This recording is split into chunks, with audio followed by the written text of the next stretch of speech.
What is up, everybody? Welcome into episode 77 of the Bullpen. And as you can tell, I'm by myself this week out here in the cow pasture. Producer's got a lot of stuff going on and wasn't able to make it. It's not because he's butthurt that the Brahmas lost.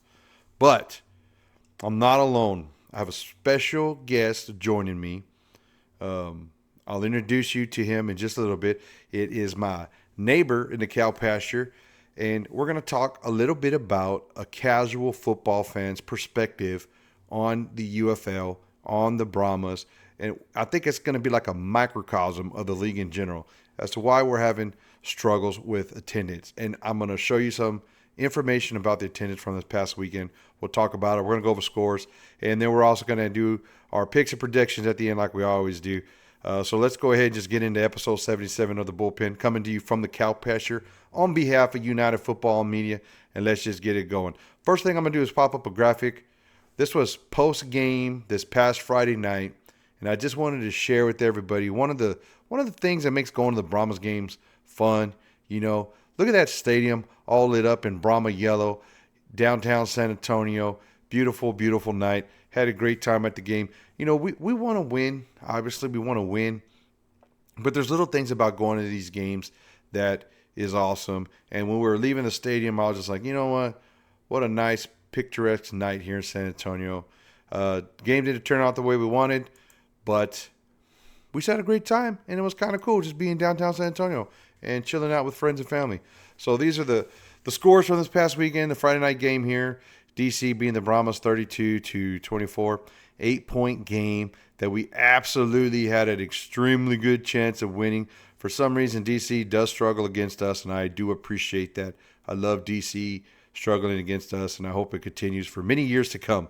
But we'll show you some highlights. Brahmas had their chance this game, but DC ultimately pulled it out. And we lost this game because of Brahmas players. It had nothing to do with the refs. It had nothing to do with DC. You know, they didn't do anything that I guess they weren't expected. It was a very competitive game, and that's good. Then you had the Panthers and Renegades game. A lot of controversy in this one at the end. I watched the game, and I was kind of pulling for the Panthers. I know MVP Perkins is just like killing the league, so I'm really pulling for him this year. Anything that brings a bunch of good publicity to the league and to the teams in the league, I'm totally for it. And that last play of the game, there was no time left on that clock. I don't care what nobody says. But Renegades got hosed a little bit up there. Crazy finish of the game. No time on the clock. Touchdown to tie the game, and then converting the 1-point conversion. Old Tua up there doing things. And in case you guys are wondering, that Tua touchdown, last play of the game, had my prop bet hit for the week. So I won $300 on that game too. So it kind of helps me say, you know what, I always kind of root for Texas teams when I'm not watching the Brahmas. But in this case, that touchdown did your boy Bullpen a lot of good. And then the Roughneck Stallions, dude, Roughnecks had this game in the bag at halftime. They had 25 points going in at halftime. They wound up having 25 points at the end of the game. Stallions turned it on. Jamar Smith did Jamar Smith things. I'm even going to show you a video later just kind of explaining the Jamar stuff, so we'll kind of touch that a little bit later on. And then the Battlehawks Showboats. Wasn't a crazy entertaining game, but it was a good game if you were a Battlehawks fan. I didn't win anybody on this one because I took Butler's over, and I don't know what the heck. They only threw the guy like 2 times the whole game. But Dugan was definitely running the ball. So there's your scores for this past weekend. If you're not watching UFL football at this point, you're done. All these games were super fun to watch. I'm going to tell you, I watched so many NFL games that were worse than this past year. I watched so many college games that was worse than this past year. Every one of these games had their own unique things about it, and it was an awesome game to watch. United Football Media, we put this out every week. We don't always share it here, but our power rankings, so I'm kind of sharing this because you're getting into the playoff push. You're really starting to see what happens. So basically the Memphis Showboats and San Antonio Brahmas, we play each other this coming week. We're going to call that the Toilet Bowl. In college, you call it Toilet Bowl. I believe the boys over on DC Defenders are talking left cheek, right cheek, which cheek's going to win or lose. But one of these teams is going to get their first win next week. And it's interesting that they started putting the last place, for last place. I don't know what the graphic guy's doing over there at the United Football Media, just trying to talk some smack. But Michigan up top, DC there at second. I don't know about that one, but the Stallions getting one first place vote is kind of crazy. I don't with the quarterback issues they're having. I don't know, but evidently their quarterbacks fix start coming back. So Stallions might look like they're struggling, but they get Corral back or Magoo and they take off. Who knows? But why do they even need them? They got J Mar Magic. But we'll show you some highlights from that. St. Louis at number 4, Renegades at 5, Houston at 6. We'll see what happens as far as these power rankings throughout the rest of the season. But man, can you believe we only got 3 weeks left? 3 weeks left of the season. We look forward to it all year, and it goes by so fast, which is why people should really, really, really do everything they can do to make it to these games and enjoy them because there's so few. We only got 4 home games this year. The Brahmas only got 4 home games. What kind of fan would I be if I didn't go to every single one of them? Whatever I got to do to go to them. Speaking of do whatever you got to do to go to them, the attendance numbers this past weekend. I'm going through all kinds of stuff with Birmingham folks on Twitter. We'll go over that. But we had 14,800, something like that, our first game. It was a Sunday game. It was Fiesta Sunday. It was awesome. It was great down there. This Friday game here at the Dome, we had 9,884. I mean, when you're 1-5 and you're going on, it's week 6 and you're only getting your second home game, you can kind of see why maybe fans are not as motivated or excited. We're losing the casual fans is what we're losing. All the diehards, I'm going to tell you these numbers right here in San Antonio. There's 9,884 legit Brahmas fans in San Antonio because they were all there. The other, 5,000 or 6,000 we lost from the first home game we had a couple weeks ago, those are casuals. Those are casual fans. We need the legit fans to keep doing legit fan things. I appreciate all 9,884 of you are part of the Brahma Familia because you're legit. You're there. Arlington, they've been right around this number all year. Been pretty consistent. Good for them. Birmingham. They haven't broke the 10,000 person mark yet this year per game. And then this past Sunday at 11 o'clock, 4,744 fans. I had somebody tell me with a straight face that it was because it was Mother's Day and because it was a Sunday game, and everybody in Alabama goes to church. All right, well, I don't doubt that a lot of people go to church on Sundays. It's a very common practice, but I also don't doubt more than 40% of the population do. There's 60% of the population don't, okay? That's just the way it is. But, man, going on like your 4th year in Birmingham, 3-time champs, 47. This is a bad look, man. 47 people is a bad look. I bet a billboard. That's my sarcastic post on Twitter. Put a billboard up.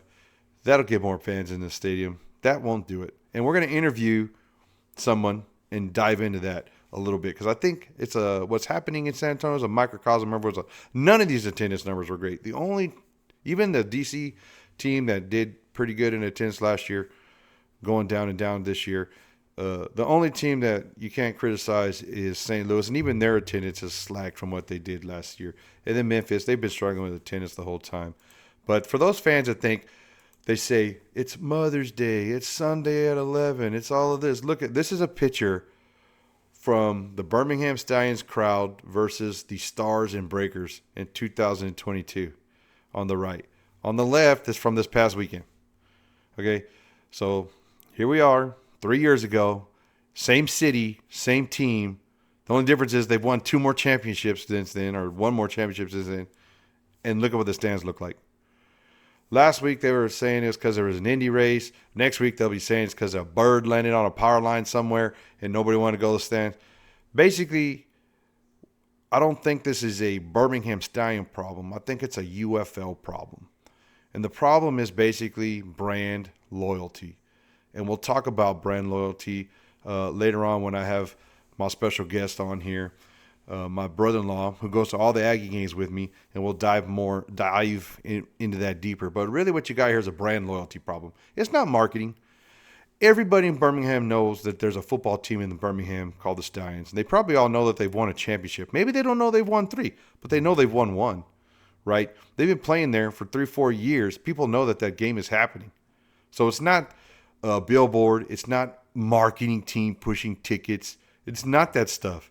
This is brand loyalty. This is a league-wide problem, okay? And the league-wide problem is every year something crazy goes on that takes casual fans and prevents them from wanting to invest time and money in going to these games.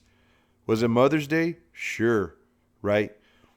But at what point do people start doing their Mother's Day activity after the game? The game's at 11. We've already complained about that.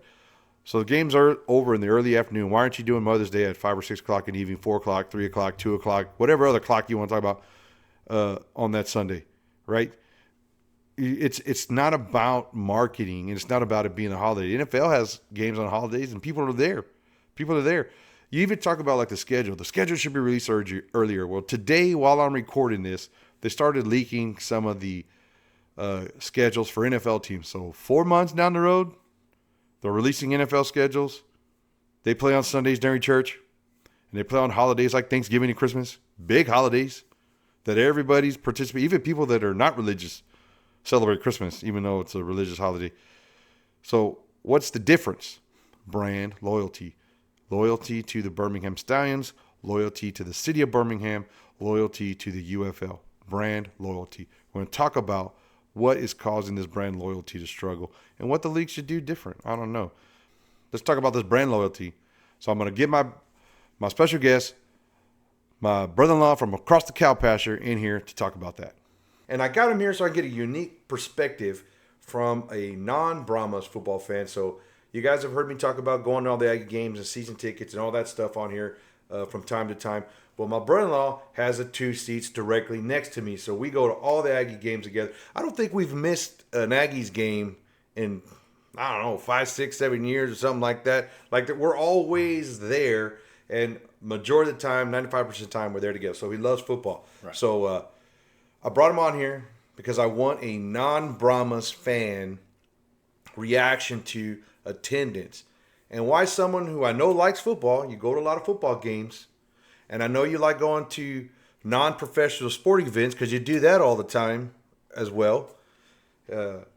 Why don't you go to Brahmas game?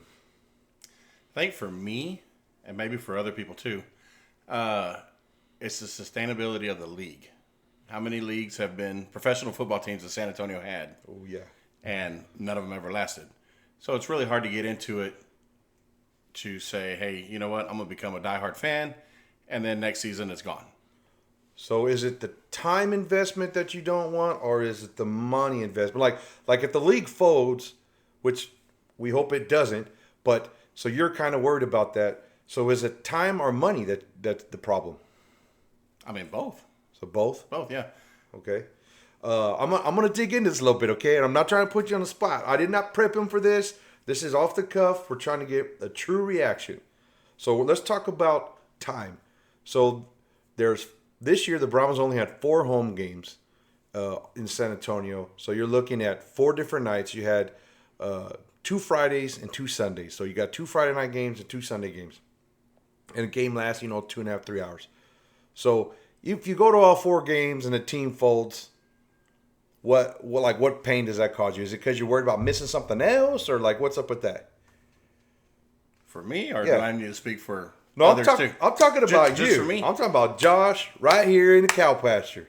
So for me, yes, because you know as well as I do, I've got a girl that plays basketball, and on Fridays they have tournaments, and they also have practice. So it's kind of hard to miss something for the family to go watch football. The games are on Friday. Sundays, not really a whole lot of an excuse for that one, except she does have tournaments on Sundays every now and then. But I get that. I get that. And, during the fall, during the Aggie football season, there's also stuff going on. And I do know that sometimes the family's there with you, but you're obviously could be doing something else too. So we'll talk now about, we've already established that you don't want to waste your time on something that you think is going to fail.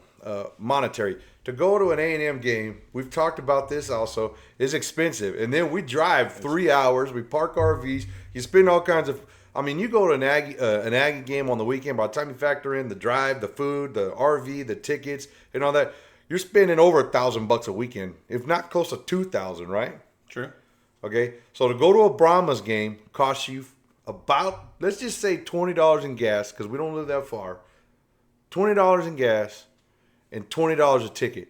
So you could take your whole family for $100 to one game, as opposed to a 2-day event that costs a couple thousand. So what's the thing that's preventing you from not wanting to spend $100? I mean, you can't even go to dinner and a movie for $100, right? Could you take your whole family to a dinner and a movie one night for $100? No. Okay, but you could take it to a professional football game for $100. And I'll tell you guys a little secret. He could get into the game for free because he knows a guy. Still chooses not to. So tell me about that. Tell me about the monetary loss. I don't think it's so much for me. Mm-hmm. My wife, maybe. But, I mean, because I do spend a lot of money going to A&M games. Yes. I do. By the time you count in all the alcohol. Sure. And the drive, the stay, everything like you said. Yeah. It gets expensive. But for me, I'll spend the money. It don't matter to me, but I'm speaking for others when you know, how can I put it? I don't have the extra money. I got you. Right. Times are tough a little bit, right? Yeah, I got it. Okay. You know, inflation, tariffs. And in all fairness, he doesn't go to, I'm not going to put all his business out, but he doesn't go to a lot of movies and out to eat a whole bunch. So, like, I use that as an example because a lot of people do go out to eating movies, and it's kind of, to me, like a similar cost expense. You like to go to movies? Okay, you spend $100. You like a football game? You spend $100. You, I don't know, man, like to go to Bass Pro Shop and buy some stuff? You're going to spend $100 no matter where you go. So, I was just kind of correlating that. So, I'm going to get to the magical question, and you're going to solve the UFL's problem right now. All right. What does the league need to do to get someone like you, what I would consider a casual fan, football fan, but doesn't follow the UFL? So a casual fan for the UFL, not a casual football fan, just a casual fan for the UFL. What do we got to do? What does the UFL got to do to get you to buy in and start investing some time and money to attend these games? I think maybe. Because half the time I don't know when the game's on a Friday, Sunday, or Saturday. Obviously, he's not watching the podcast, but we won't hold that against you. I don't watch a lot of stuff. But you don't see TV commercials out there about it. Okay. You could do like the Spurs would do. Go to Academy. Okay. Go to any sporting goods store, really. And just set up and say, hey, look, here we are. We're the Brahmas. Here's a couple of our players. Sign some autographs, give out some merch, and just put it out there. Because obviously, if you don't know, because like I said, I don't know when the games are. Yeah. And you live right next door, and I still don't know when the games are. There's literally a schedule of the games hanging 4 feet from this guy's face right now, and he's walked past it 30 times since I hung it up. Probably. So, okay, what social media platform would connect with you? You got everyone does a different one, but what do you look at the most? Where do you need to see a Brahmas advertisement? What social media? For me, the only one I really use is Facebook. All right, Facebook. San Antonio Brahmas have 3 big Facebook accounts here. Each one of them got a few thousand followers, and they post all the stuff. So I would beg you to just Google San Antonio Brahmas on Facebook. Find the biggest Facebook fan group you can find with at least a couple thousand people in it, and just follow it. And I think all your problems will be solved. I got one more question. Sure. How long does the league need to last for you to no longer worry about wasting your time and investing in something that you're not 100% sure is going to succeed? Because we all know A&M's not going anywhere. We know the Cowboys aren't going anywhere. We know the Spurs aren't going anywhere. Like, we know all these other pro leagues not going anywhere. And there's always something going on with these spring leagues that worries fans. So what is your magic number of years for you to sit back and go, you know what? It's happened this many times. Now I'm confident it's coming back. I would say at least 3 years. 3 years. Well, good news for you, buddy. We've already made it 3 years. Next year will be year number 4. But since the merge? Well, this is the second season of the merge, but the Brahmas have been playing in the Alamo Dome in San Antonio. This is their 3rd year. So next year, we got us another football attendee, and it's on video. He can't get out of it. Unless you edit it. Yeah, I'm not editing. And the other thing is, too, he's a big Aggie like me, And we had Kellen Mond as our starter to start off the season. So even having your college team player get signed by your team and be the starting quarterback, which is obviously one of the most followed positions in football, still didn't help, huh? Well, can I say what I really feel about Kellen Mond? I mean, sure. I mean, I'm not personal. I don't mean Kellen Mond are not dating or anything, so you can say what you want to say. He's the all-time leading passer and all-time leader in wins in Texas A&M history. So whatever you're about to say, just caveat it with that. I still didn't like him though. Oh yeah. Okay. I was pulling for him to be pulled a lot, and you know that. Yeah. Even the 9-1 season, COVID season, he still wanted him pulled for Zach Calzada or somebody. I don't even remember. It was Calzada. It was. He turned out to be a flop too. So hey, Yeah. Well, maybe one day we'll get that collegiate connection. And Mon grew up in San Antonio too, so he had a hometown connection, a collegiate connection, a state connection, and then a team connection. And it's not enough for everybody. We had right at 10,000 people at the game last week here in the Dome. There's more than 10,000 Aggies here. I don't know how many Aggies actually go to games, but I'll tell you this. When I drive from San Antonio to College Station, there was a line of Aggies heading that way every game day. So there's a bunch of Aggies down here that go to games. I can understand why the UTSA, but we do have UTSA players on the team. We got Corey Mayfield Jr., starting cornerback, making huge plays last year and this year. So there's the collegiate connection there. We got Savion Patton out of Texas State, the San Marcos area. Savion Patton's an amazing team leader and amazing guy. So even the collegiate connection hasn't been enough. So what we need is him to follow someone on Facebook, the league to last, so that people feel comfortable investing their time and money. A couple more years, I think the fan attendance will grow. And I don't think it's just a San Antonio thing. It's a league-wide thing. Every offseason, there's something crazy going on, some kind of news that makes people, what I would consider casuals, worried about the league's longevity. And maybe we should just not have a bunch of crazy talk. What about merger? I'm going to end it on this. What if the league completes this season and sometime in the summer or fall, news comes out that they're adding 2 more UFL teams? Would adding 2 more teams make you feel more secure? Now you know the league's lasted 2 or 3 years and they're adding more teams. Would that be an extra factor? Sure. There you have it, folks. There you have it. Maybe merger news is good news. And don't forget, the rumor is 2026, 2 teams, 2027, 2 teams. We're going to be up to 12 teams within the next 2 years. So, cities out there listening, put in your bids for teams. There you go. Thanks for joining my cow pasture neighbor first episode on the Bullpen. All right, folks, there you have it. A casual fan's perspective. What we need to do is not have off-season news about the XFL collapsing, the USFL collapsing, players going on strike. What we do need to have is schedules out as soon as possible and promote the heck out of expansion and try to do everything we can do to have a off season where there's no crazy news that makes casual fans want to leave the game, want to not participate in going to the games, right? You heard of himself. He says, I think the league should last 3 years. Well, we're there. It's lasted 3 years, and we're talking expansion. So all you casual fans, let's go to the games, man. But all right, we kind of alluded to earlier about the Jamar magic. I'm gonna just show this little interview. So let's just play it, and then we'll talk about it. But check out this interview from Jamar.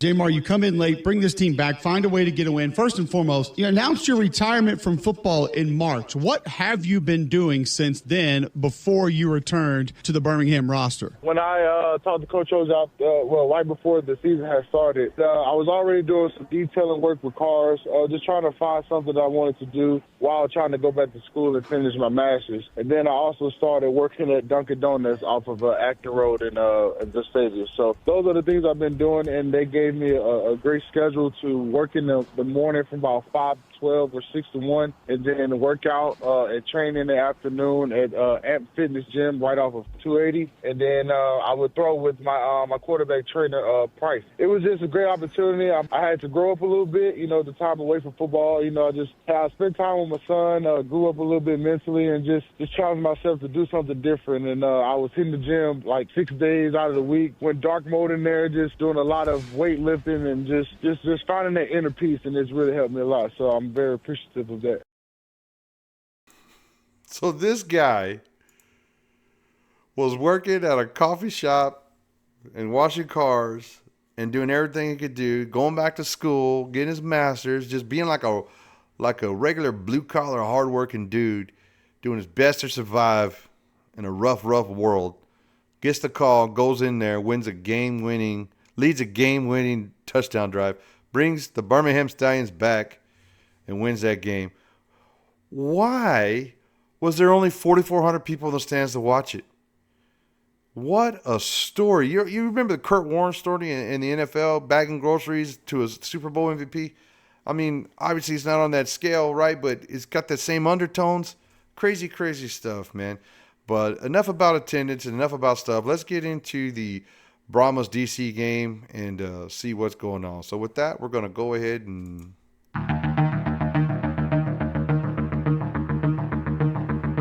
get into the Brahma news. I didn't bring in a whole bunch of highlights from this game. I brought in basically 3 highlights. And in these 3 plays, this is how close this game was. These 3 plays were the difference in the game. And if these 3 plays would have just been properly executed by Brahmas players, nothing complicated about this. Nothing complicated. We saw the Jontre Kirkland drop last week for a touchdown, which would have changed that momentum of the game. These are the same things. This is how close it is. This is how competitive these games are, right? Just little plays. So first things first. Let's going into halftime. Watch this play. Side 10. And Hogan loses the football. DC recovers. Will this be a scoop and score? Anthony Hines. And disaster to end the first half for San Antonio. 12-6 going into halftime. 4 seconds on the clock. You're probably not in field goal range at that point, but you're maybe like one decent 10-yard pass away from being in field goal range, going in at 15-6 or whatever, something crazy happens, you get a touchdown there. Worst case scenario, you throw an incomplete pass, you go into halftime, you're up 12-6. Doesn't happen, right? Simple play. I know Hogan was trying to do the best he could. I know he's trying to push it down the field. I know the O-line didn't want to let that pressure get in there. And I know the receivers were doing the best they could do to get open. That's not what we're talking about. This is not an effort or even a skills thing. This is just an execution thing. In every game, it just seems like there's these plays. And let's watch this play. This big man touchdown. To me, this is a brilliant play design. They put an offensive lineman all the way out, lined up as a tight end. Big old lineman number on it. You know, if you're not paying attention, you could be fooled. I was watching the game there, and I immediately thought it was a illegal formation or something until, you watch the replay and all that stuff because it's bang, bang. But 2 Brahmas players had the opportunity of stopping this play. Watch this highlight. A huge moment to go for it. There's the eligible offensive lineman that comes in the game, and it's just a blown coverage. You can see why.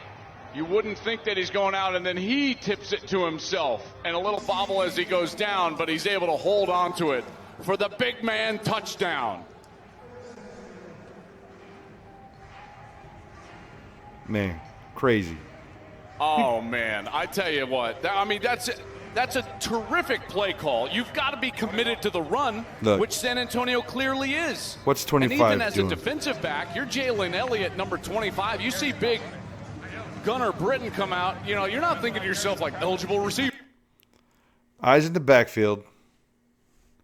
He thought that was an offensive lineman. His job is not to cover offensive linemen because they're not allowed to go downfield. So you can see why the formation threw the Brahmas defense off, but it's just an execution play, right?